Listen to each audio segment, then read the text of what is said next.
welcome po ulit dito sa Mamos Daily Tips. So ayan mga loves, ngayong araw po na ito ay tuturuan ko po kayo upang matanggal ang ating mga black magic, evil eye at witchcraft na ginagawa sa inyo na humaharang sa inyong swerte at kasaganahan. Ang kakailanganin lang natin dito mga loves ay bawang at medyas. So, ang bawang ay isang epektibong maaari mong magamit upang magkaroon ka ng proteksyon sa iyong sarili.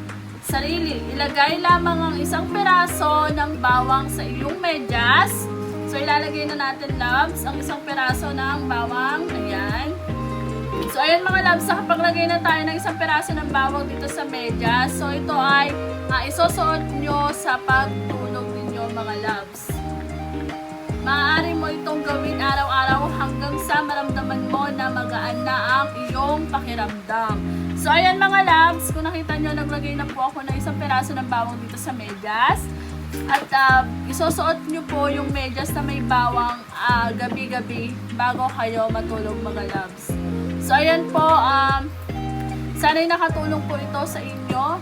At hanggang dito na lamang po at magkita-kita po ulit tayo sa susunod na Mamos Daily Tips. At marami pong salamat.